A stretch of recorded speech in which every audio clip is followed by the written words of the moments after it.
Assalamualaikum warahmatullahi wabarakatuh. Perkenalkan, nama saya Windy Novika Ade, saya dari kelompok 5. Di sini saya akan menjelaskan tentang etika periklanan. Nah, kata iklan berasal dari bahasa Yunani yang artinya adalah menggiring orang pada gagasan.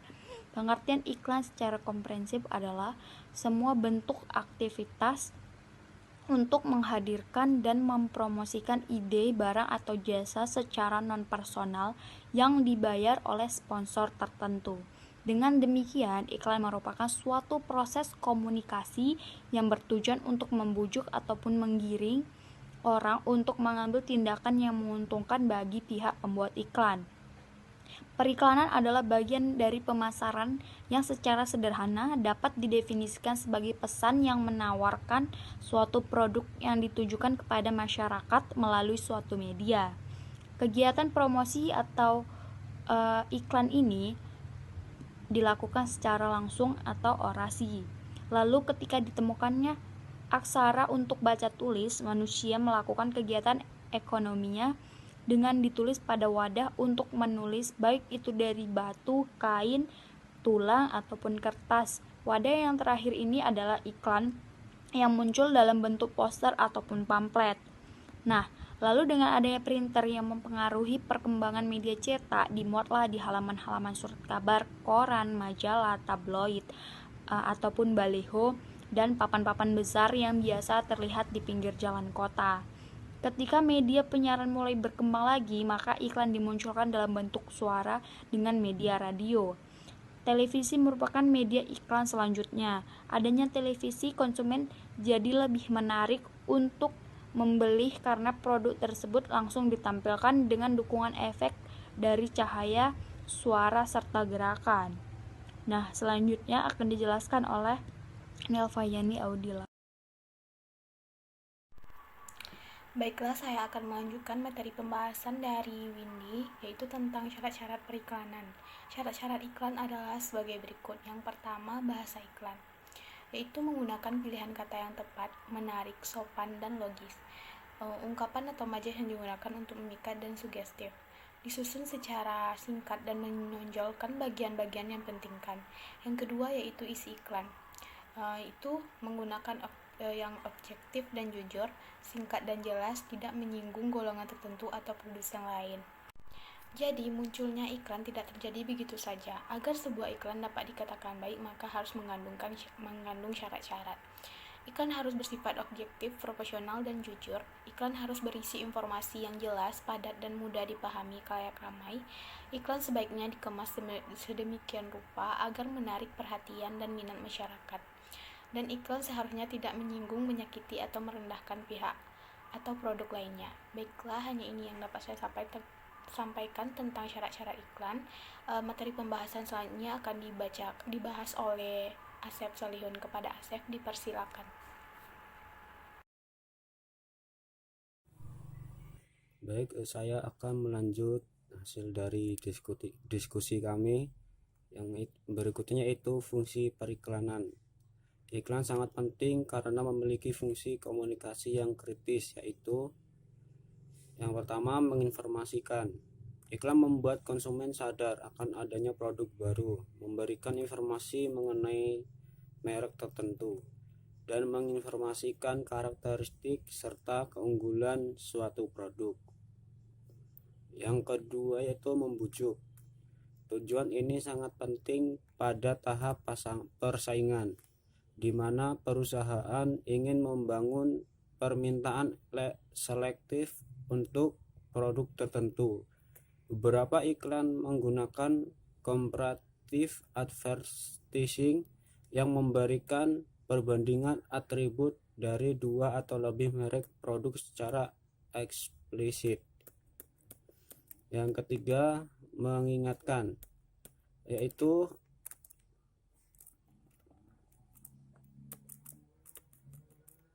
iklan dapat membuat konsumen tetap ingat pada merek atau produk perusahaan ketika timbul kebutuhan yang berkaitan dengan produk tertentu. Konsumen akan mengingat iklan tentang produk tertentu. Yang berikutnya, memberikan nilai tambah, yaitu iklan memberikan nilai tambah terhadap produk dan merek tertentu dengan cara mempengaruhi persepsi konsumen. Iklan yang efektif akan memberikan nilai tambah produk sehingga produk dipersepsikan lebih mewah, lebih bergaya, lebih bergengsi, bahkan melebihi apa yang ditawarkan oleh produk lain. Dan fungsi terakhir yaitu mendukung usaha promosi lainnya. Itu dapat digunakan sebagai alat mendukung usaha promosi lainnya, seperti sebagai alat untuk menyalurkan sales promotion, pendukung sales representative, meningkatkan hasil dan komunikasi pemasaran lainnya. Berikut penjelasan dari saya. Selanjutnya akan dilanjutkan oleh rekan saya.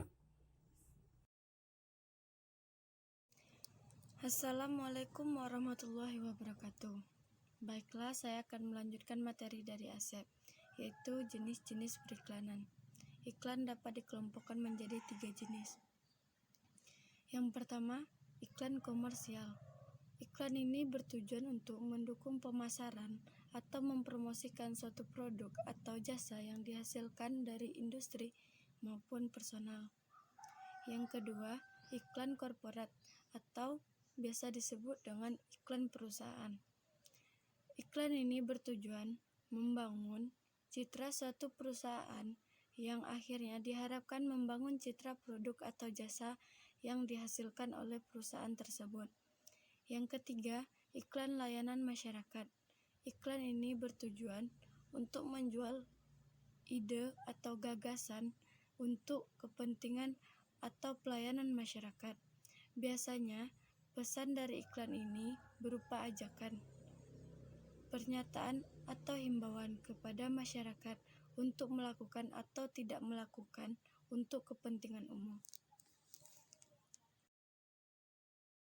Assalamualaikum warahmatullahi wabarakatuh. Perkenalkan, nama saya Indah Nur Aisyah. Baiklah, saya akan presentasikan tentang prinsip moral dalam periklanan. Yang pertama tuh prinsip kejujuran. Prinsip kejujuran tuh berhubungan dengan kenyataan bahwa bahasa menyimpul iklan seringkali dilebih-lebihkan sehingga bukannya penyajikan informasi mengenai persediaan barang dan jasa yang dibutuhkan oleh konsumen, tetapi berpengaruh bahkan menciptakan kebutuhan baru.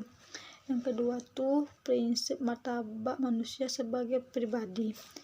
Iklan semestinya menghormati hak dan tanggung jawab setiap orang dalam memilih secara bertanggung jawab barang dan jasa yang dibutuhkan. Yang ketiga tuh iklan dan bertanggung jawab. Manipulasi melalui iklan atau cara apapun merupakan tindakan yang tidak etis. Ada 2 manipulasi orang dengan periklanan. Yang pertama tuh subliminal advertising adalah teknik periklanan yang sekilas menyampaikan suatu pesan dan begitu cepat sehingga tidak dipersepsikan dengan sadar, namun di bawah kesadaran. Teknik ini bisa dipakai di bidang visual maupun audio. Yang B2, iklan yang ditunjukkan kepada anak. Iklan seperti dianggap kurang etis karena anak mudah dimanipulasi dan dipermainkan. Iklan langsung ditujukan kepada anak tidak bisa dinilai sebagai manipulasi saja. Selanjutnya, yang keempat tuh tanggung jawab terhadap produk. Yang A-nya tuh keamanan dan tanggung jawab. Bisnis memiliki tanggung jawab etis untuk merancang, memproduksi dan mempromosikan produk dan di dalam cara menghindarkan timbul bahaya bagi konsumen. Misalnya tuh Misalnya tuh bertanggung jawab atas kerusakan yang disebabkan oleh produk yang tidak aman, sehingga membahayakan konsumen. Selanjutnya tuh ada yang B, periklanan dan penjualan. Periklanan juga mendapatkan perhatian yang cukup signifikan dalam etika bisnis. Dalam hal ini tentu saja ada cara yang baik dan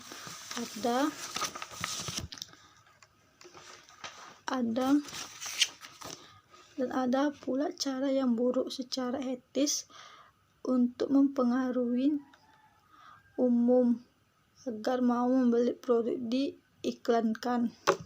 Di antara cara yang baik untuk mempengaruhi orang lain secara etis mencakup ancam, pemaksaan, penipuan, manipulasi, dan berbohong, menggunakan cara-cara yang penipu atau manipulatif untuk mempengaruhi atau diharap pada audiens yang dapat ditipu atau dimanipulasi. Contohnya tuh penjualan pada mobil. Baik, sekianlah presentasi saya. Kalau ada salah mohon maaf. Assalamualaikum warahmatullahi wabarakatuh. Baiklah, saya akan menjelaskan kesimpulan dari etika periklanan. Periklanan adalah segala bentuk pesan tentang suatu produk yang disampaikan melalui suatu media dan ditujukan kepada masyarakat untuk menyampaikan informasi mengenai produk ataupun jasa yang dijual untuk memenuhi kebutuhan konsumen, baik dalam bentuk tulisan, gambar, ataupun film. Iklan merupakan strategi pemasaran agar barang dan jasa yang dihasilkan oleh suatu perusahaan bisa dikenal oleh masyarakat luas. Iklan bertujuan untuk menarik konsumen agar membeli barang dan jasa yang dihasilkan, sehingga sifat iklan adalah mempengaruhi. Prinsip moral dan periklanan yaitu prinsip kejujuran, prinsip martabat manusia sebagai pribadi, iklan dan tanggung jawab sosial dan tanggung jawab terhadap produk.